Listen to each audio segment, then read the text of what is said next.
Right on time. We'll know any moment now. Paimon's been wondering. You seem to know Candace pretty well. Have you been friends for a long time? We've known each other for some time now. She's a pretty interesting person. Even though she's an extremely strong warrior, she never misuses her powers against others. Oh, Paimon knows what you mean. Like a lot of martial artists say, never take the fight outside the ring. Yep, I guess you can put it that way. It takes strong convictions to be as dedicated as she is, and shoulder that kind of responsibility. Us mercs, on the other hand, we pretty much live from one day to the next. Well, Paimon thinks you're great, too. Really? Thanks for that. Oh, Sino's here, and he's pretty early, too. Yes. I was here yesterday to help out a little. To help out? By doing what? Sharing some interrogation techniques. Oh, you mean you taught Candace some more persuasive methods? Right. Come on in, everyone. Come on, let's go inside.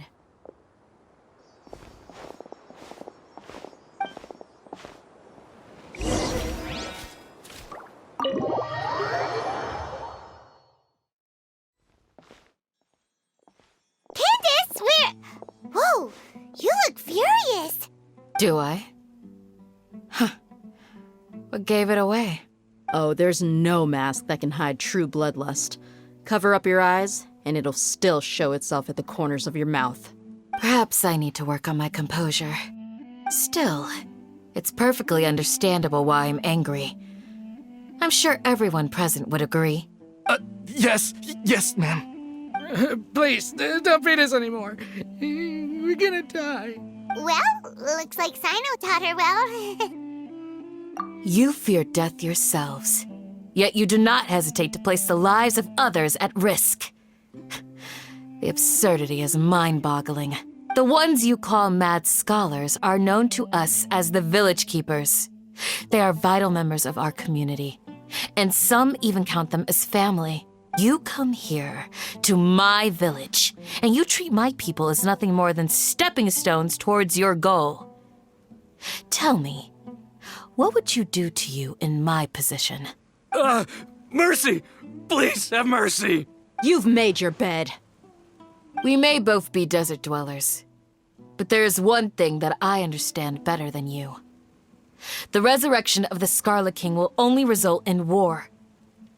And war serves no one. The people of Aru Village care little about which god is in power. Life may be tough and tiring, but we wish to preserve our way of life. A war would only cause us to lose all that we have. And that is not a responsibility that you can afford to shoulder. We understand. We're sorry. I'll tell you everything I know. Please, just let us go.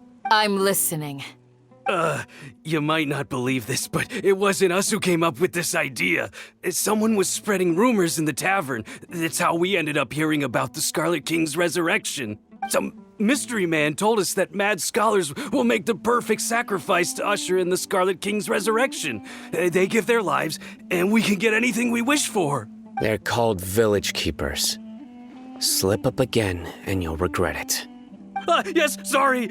It was all that mystery man's doing. He told us to spread word about the Scarlet King's resurrection and talked us into helping him. In return, he said he'll help facilitate the resurrection process. I'm not sure. That's one. Huh? One what? Strike. You get a total of 3. Then, you die by my hand. Wait, I'm telling the truth. We don't know anything. It was all him. 2. He got us to lure them out of their houses in the night with some kind of incense. We take them to a junction outside the village. Then the mystery guy takes them from there. You gotta believe me, please. I'm telling the truth, I swear. Just ask them if you don't believe me. That was indeed the truth. Traveler, go on.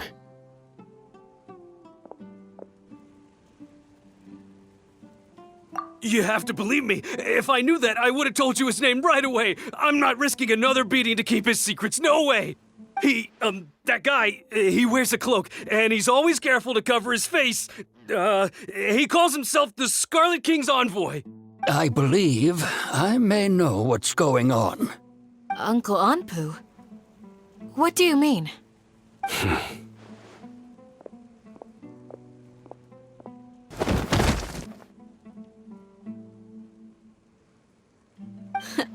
Smooth.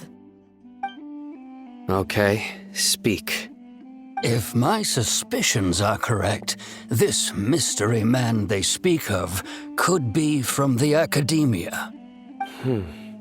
Some time ago, people from the Academia attempted to take the village keepers away. I refused, insisting that they are part of our community. It strikes me now that this secretive character shares the same goal they had. Which means it's highly likely that the Academia was purposely spreading a false rumor to trick the radicals into delivering the village keepers right into their hands. They were the ones who brought them here to begin with. Now they're trying to take them back? We aren't gonna let that happen. Not the Academia again. Just as I thought. But what could they want with the village keepers? People are nothing but tools in the eyes of the Academia. A change in their plans likely means they found another way to exploit the scholars. Regardless, our top priority now is locating the village keepers. You're right. Isak is still waiting for news on his grandpa. Time to go. Let's leave the village and try to track them down. Yes. Pack up and get ready to leave. You got it. Candace, I'll let you deal with the radicals. Leave everything outside the village to us. All right. Let's meet back here once everyone's ready.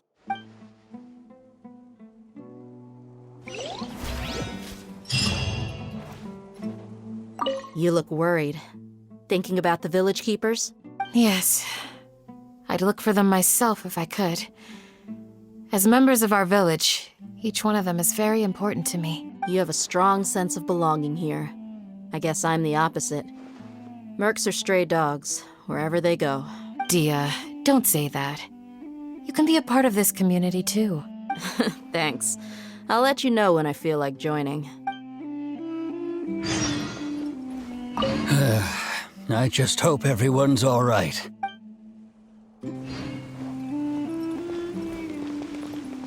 What scheme is the Academia brewing now?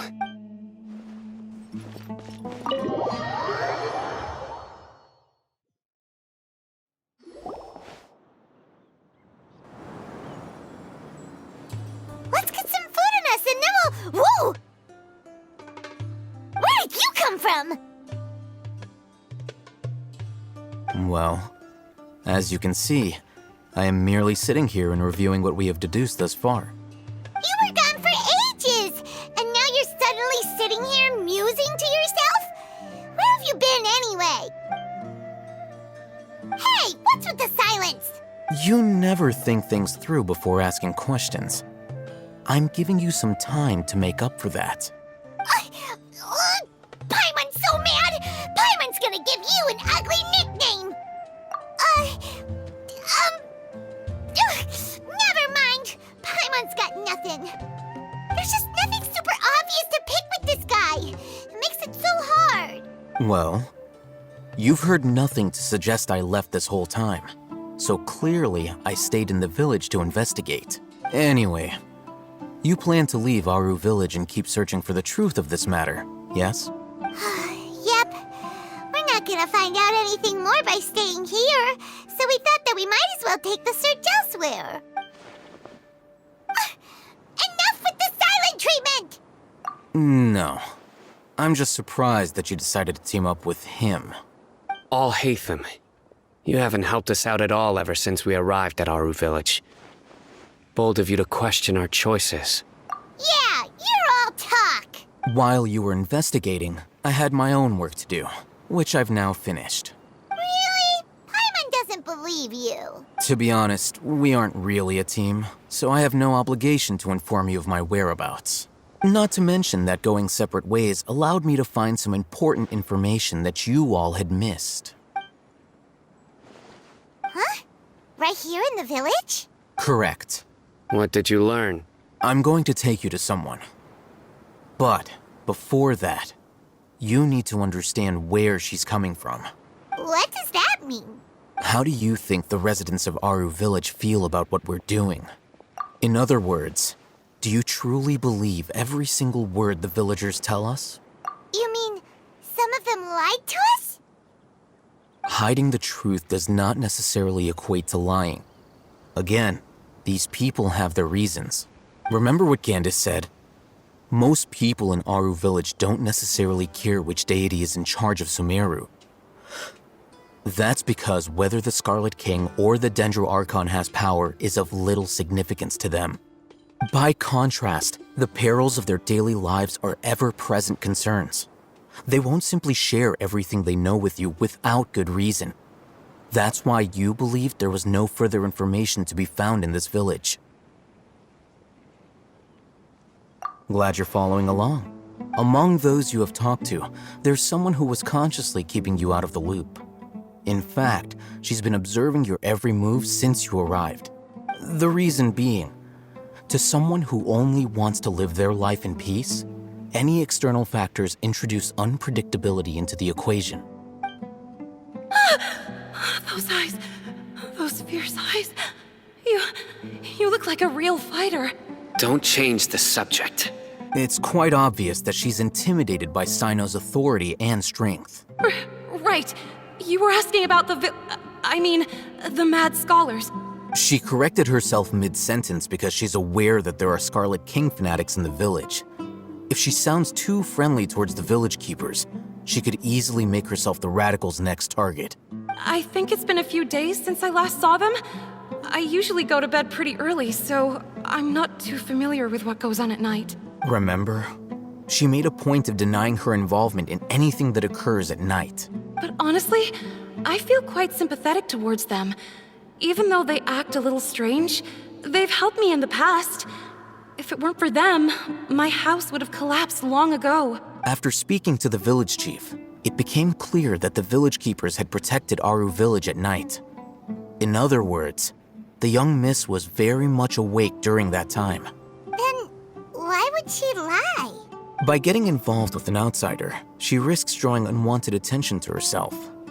As for why she might be so wary about all this, maybe you should ask her. I'll pass on this one. You said that she is afraid of me. If so, it's best if I stay out of this. We're on it!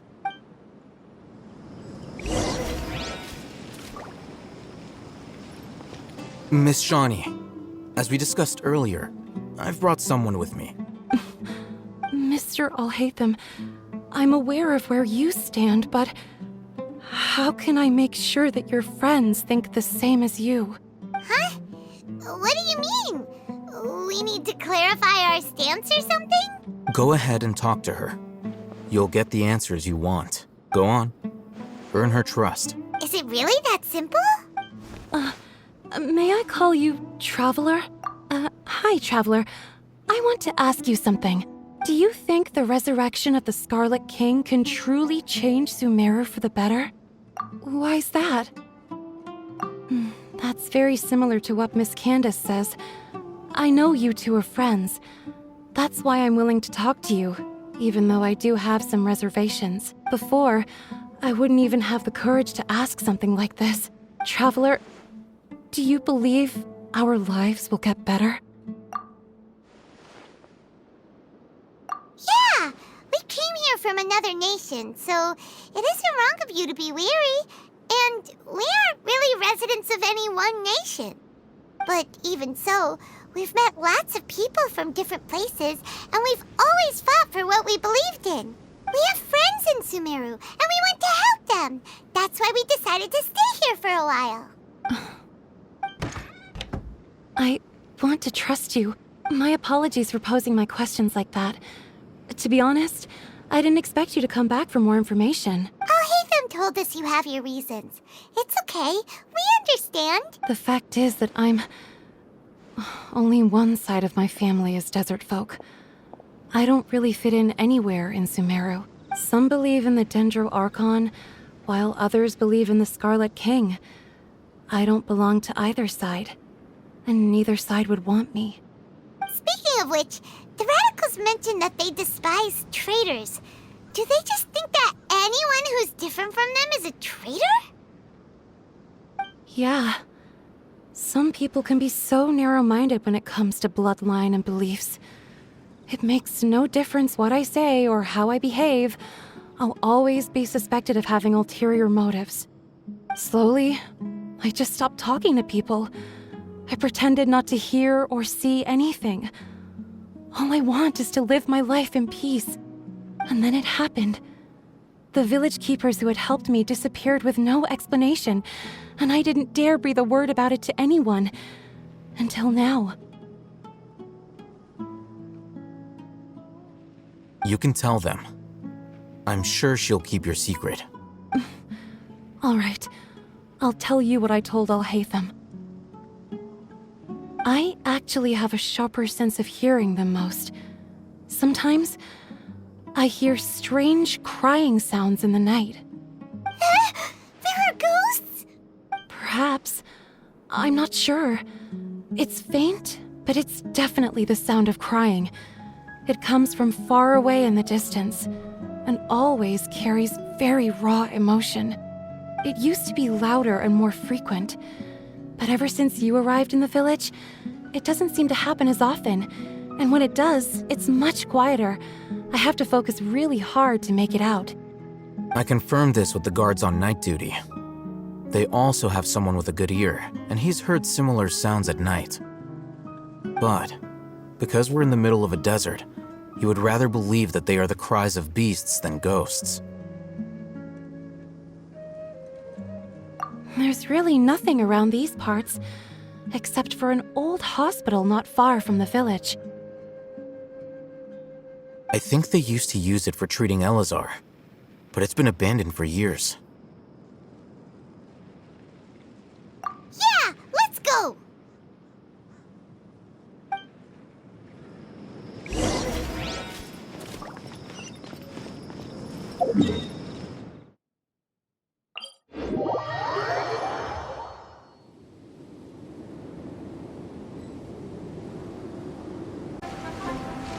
Ooh, is this the place? It's in terrible shape, and there's sand everywhere. And Monsters! Watch out!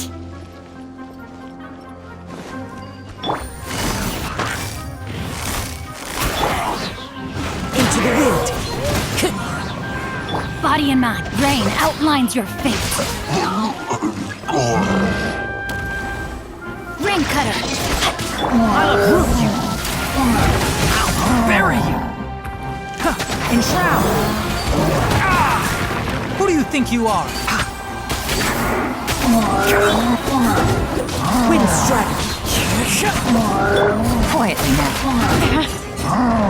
Busted. They were easier to deal with than Paimon had expected. Super strong bandits?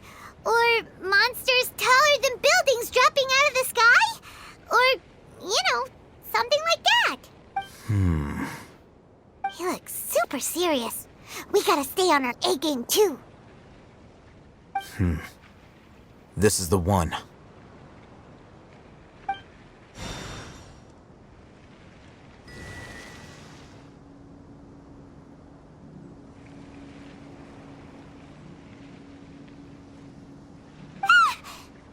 Let's go in and take a look.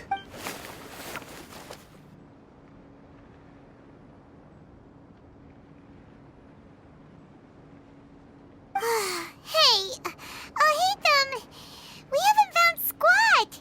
Are you sure we aren't wasting our time here? Patience. Shawnee says she only hears the crying at night. We have time to burn. Until then,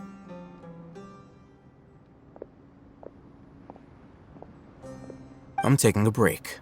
And just like that, he sits down. Wait, he even brought a book to read? What are you reading? Let Paimon see! Okay, sure. Huh? The natural position.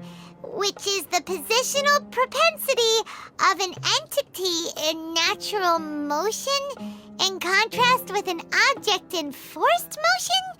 Huh? When free from external influences, every entity displays the tendency to follow its natural trajectory? So, you got that?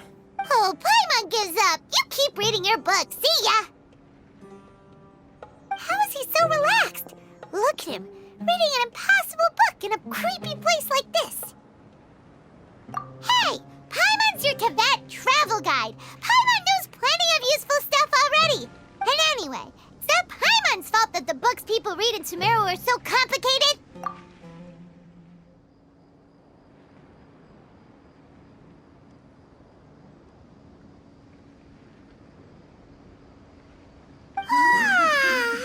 Paimon's getting so sleepy.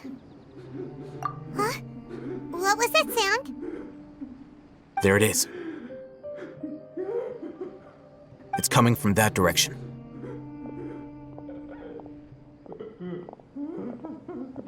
Is the sound coming from here? Huh.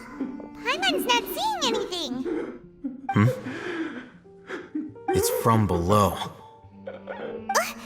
But there's no way we can get down there. Something is off about the interior here.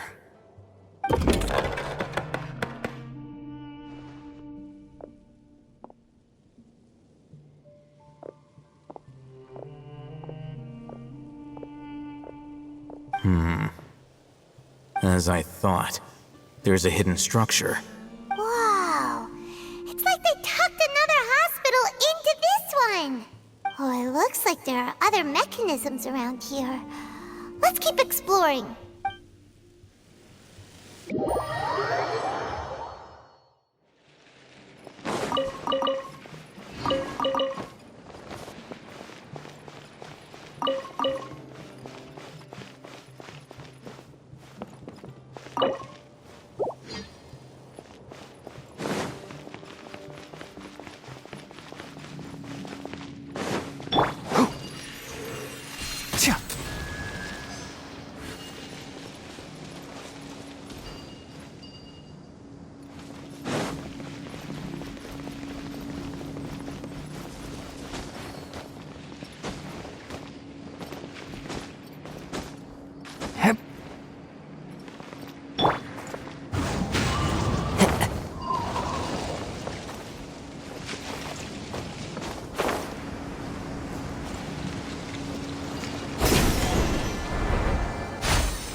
Gotcha! No, my sword! Huh? I hear everything!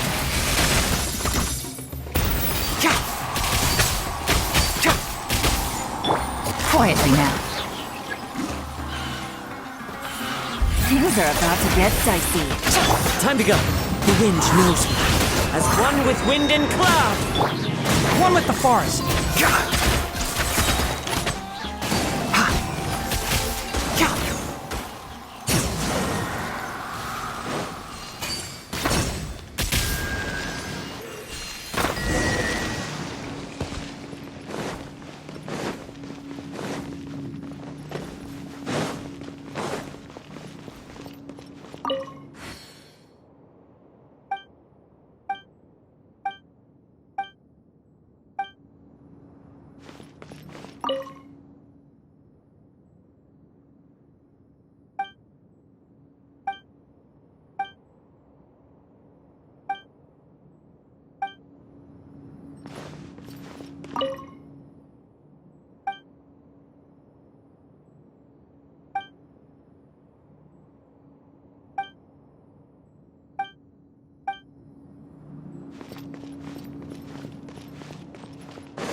Wait.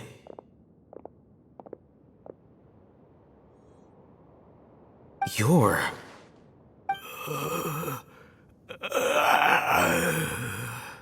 He can't speak, and his eyes are unfocused. But he looks too young to be anyone's grandfather. Also, why is he the only one here? Didn't expect to see him here. You know him? He's Razak, a senior of mine at the Academia. He's a scholar too? Is he the kind that holes up in a forest and mumbles stuff about training? No. And that's the problem. Razak was never involved in any of those things.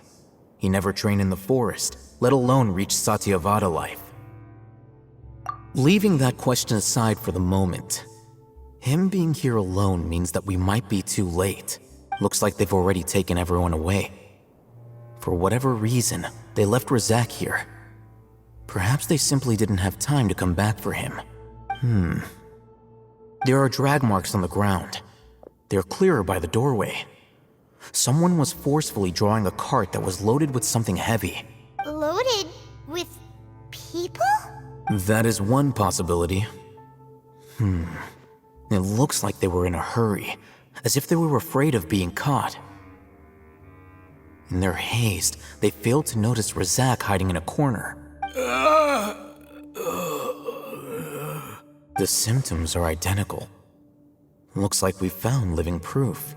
Huh? Why do you say that? Allow me to jog your memory. Recall your time at Port Ormos.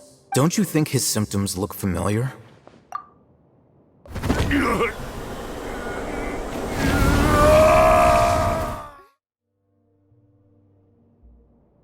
Oh, now that you mention it, they're acting the same way. Correct.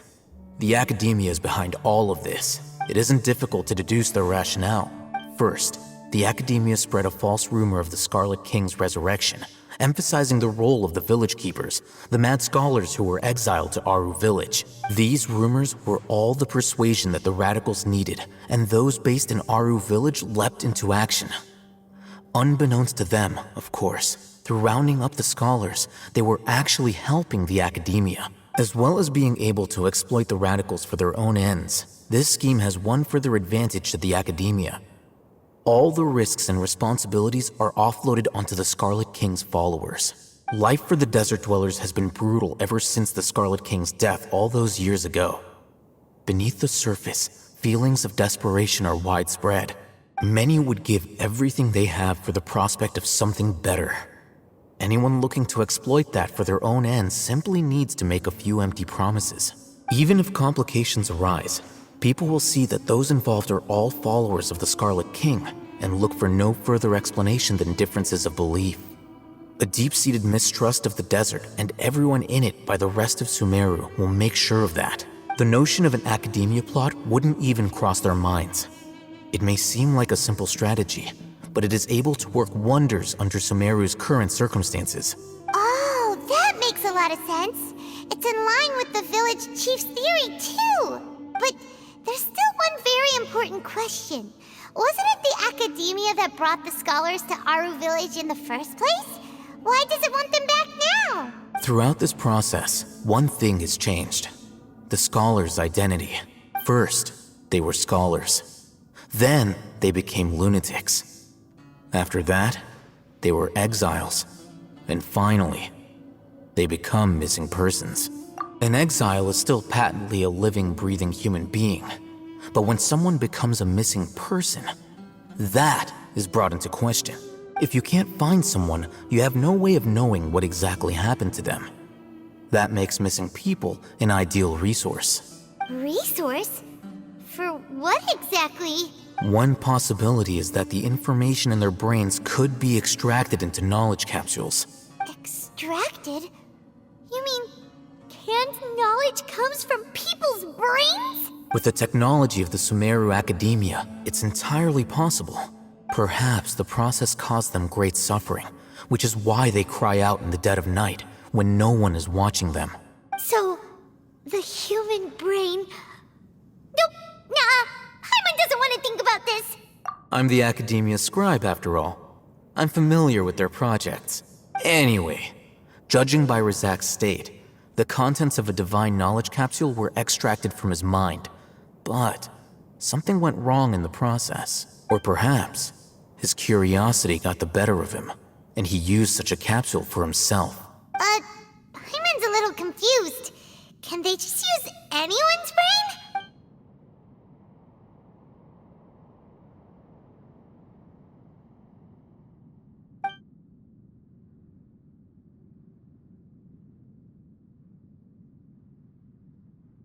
The look on your face tells me you've realized the answer. That's right. To some scholars, gaining knowledge about the gods is their entire life's pursuit. Extracting canned knowledge is just one of the extreme measures they turn to. However, I can't help but wonder, what do they seek to gain from divine knowledge? The academia is going out of their way to look for forbidden knowledge, but what is their ultimate goal? I've spent quite some time trying to analyze the contents of the divine knowledge capsule, but to no avail. It seems like my way of thinking is too different from theirs. You mean you're not even slightly interested in getting your hands on this forbidden stuff?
All scholars seek to expand the horizons of knowledge, but I'm not particularly interested in gods, so I don't share their degree of zealotry.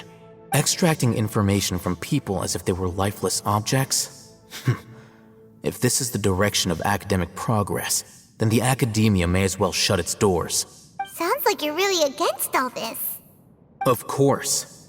The academia's actions run contrary to their rules. Whether it be academics or knowledge, everything has its boundaries. If those lines are crossed, the rules and order that govern everything in the world will be destroyed. This matter needs to be corrected, just like fixing a typo in a book. Wait, didn't you step in to help because you felt sympathy for those poor people? Not to be callous, but no. My criteria are a little more restrictive than that. There is no shortage of suffering in Sumeru, and the same can be said for the rest of Teyvat as well. What do you plan to do about that? Save every last person? Probably not. Paimon's not sure. You can say that. Simply put, I don't blindly place my faith into strength or heroism. I do what I want. The divine knowledge capsule is something I want to investigate in full. That doesn't mean I'm willing to take action for the sake of a few strangers.